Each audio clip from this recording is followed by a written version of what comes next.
friends, and welcome to Star Wars for 100 Days, the ultimate fan countdown leading up to the release of Star Wars The Force Awakens. Every single day, we're getting closer and closer to the release of the greatest sci-fi sequel in cinema history. And today we're going to celebrate by continuing to talk about the various bounty hunters of the Star Wars universe. And ladies and gentlemen, we have officially arrived at the cream of the crop. The two most renowned bounty hunters in the entire Star Wars galaxy. Today we're going to talk about the legacy of the Fett family, in particular about the legendary bounty hunter, Jango Fett. Jango Fett was an incredibly famous Mandalorian bounty hunter, mercenary on the side, and eventual father of Boba Fett, who would go on to become the most famous bounty hunter in the Star Wars universe. To say that Jango Fett's life was filled with dread, despair, and danger would be something of an understatement. Jango Fett was originally a human from the planet of Concord Dawn, living with his two parents and his sister Arla. Unfortunately for Jango, his home planet was caught in a civil war between the Mandalorians, and he unfortunately had to watch his entire family be murdered right in front of him, and his sister was kidnapped. Fortunately for Jango, he was found by the true Mandalore master, Jaster Mareel, who decided to take Jango under his wing and train him so he could turn him into the ultimate Mandalorian mercenary. Over time, Jango grew into one of the greatest warriors for the Mandalorian cause, and was also caught up in the Mandalorian Civil War, which was between the true Mandalorians and the Death Watch, which were run by Tor Vizsla. If you want to learn a little bit more about the extremist organization known as Death Watch, I would highly recommend checking out the Star Wars Clone Wars series from 2008, as we get to see its brand new leader, Pre Vizsla, lead the organization in what could possibly turn the events of the Clone Wars on their heads. After Jango Fett's foster father, Jaster Mareel, was gunned down by the Death Watch, he decided to lead the true Mandalorians to victory so that they could banish their organization altogether. Not satisfied with being the leader of the Mandalorians, he decided to leave and become a freelance bounty hunter. This is where Jango Fett became, without a doubt, the most famous bounty hunter of his time, rivaled only by those such as Cad Bane. Without a doubt, the main reason that Jango Fett is so well known, though, is because he is actually the template for the entire clone trooper army of the Republic.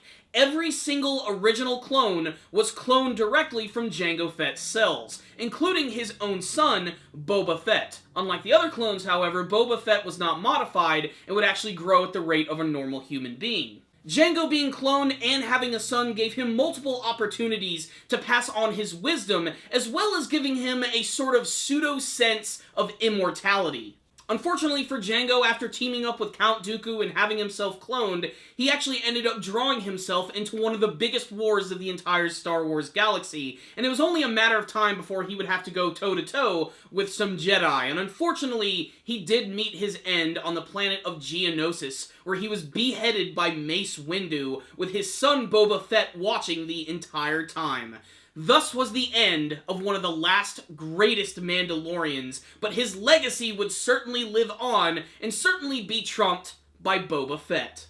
What can I say about Jango Fett, aside from the fact that he's just frickin' awesome? I cannot describe the amount of hype that I got for this character before Attack of the Clones was released. In fact, the very first trailer that they used for Attack of the Clones completely blew my mind, because it was the very first time that I actually saw Jango Fett, or even realized that there was going to be a Mandalorian in these movies. Let me take you back to the year 2001. It was a much different time. We only had the Phantom Menace, and the internet wasn't as big as it was now, so big pre-spoilers were not exactly the way they are now. So when I saw this preview, and I saw this Mandalorian flying with a jetpack on this rainy planet for the first time, my first initial thought was, is this a younger version of Boba Fett that we've never seen before? I was completely hyped. It wasn't until a couple months before the release of the film that I realized that this was an entirely separate Mandalorian by the name of Jango Fett. That's when I put two and two together and realized that this was definitely his father. Now, Boba Fett is one of the most popular characters in the entire series, and in many ways, he actually overshadows his father.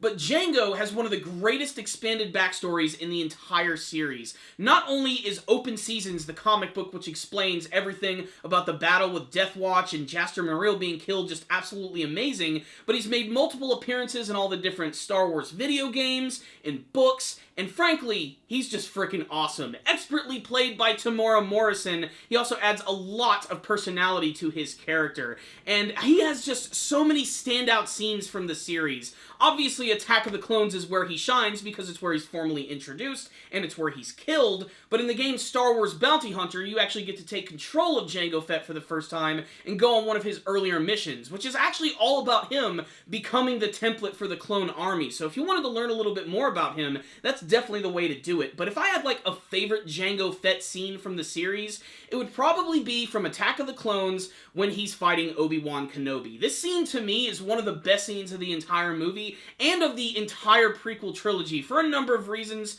For the most part, Jango Fett's battle with Obi-Wan Kenobi is a bare-knuckle brawl. Obi-Wan doesn't really get to use his lightsaber that much, he gets to use a little bit of his force powers, but for the most part, Jango has complete control of the battle. Not only is he a great at hand-to-hand combat, but he has a number of cool weapons, such as his flamethrower, he has his jetpack which allows him to fly around and even fire missiles from its back. I also really love the scene where both Obi-Wan and Jango end up flying off the side of this building, and Jango is able to stop himself by using his gauntlet, which has all of these blades come out from it, kind of like the Predator, and he's able to use that to stop himself from falling over the edge. It's made even funnier by the fact that when he finally does get back to his ship, the Slave One, he actually bumps his head, which is a great reference to that stormtrooper bumping his head back in Star Wars Episode 4. His battle on Geonosis is short-lived, but again demonstrates how ruthless he truly is, because again, he's one of the few non-Jedi characters to actually take out a Jedi. There's the scene where there's this one alien Jedi who's about to attack Count Dooku,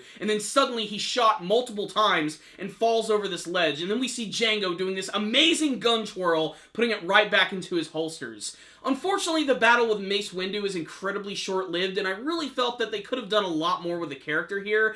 The thing is, you're fighting Mace Windu. When you fight Mace Windu, there's like a 90% chance that you're going to lose, considering he's one of the most powerful and badass Jedi in the entire galaxy. That being said, Jango still went out like a boss, you know, he still went down fighting, which is a lot more to say for Boba Fett when he actually just gets knocked accidentally into the Sarlacc pit in Return of the Jedi. Now, I am one of the few people who follows the expanded stories, and I believe that Boba Fett lived through that, but as it stands in the movie, Jango went out a lot cooler. I also like the fact that his armor isn't exactly like a carbon copy of Boba Fett's.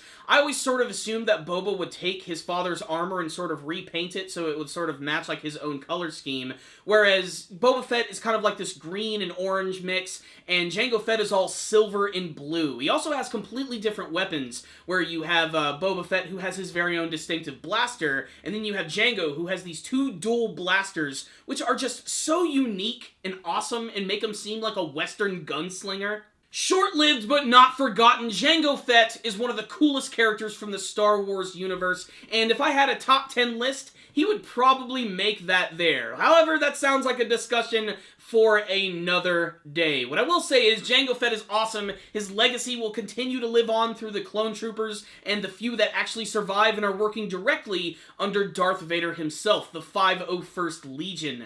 Not to mention, Boba Fett is always out there, always looking, and always hunting. And speaking of Boba Fett, he's coming up next, so make sure to stay tuned for that.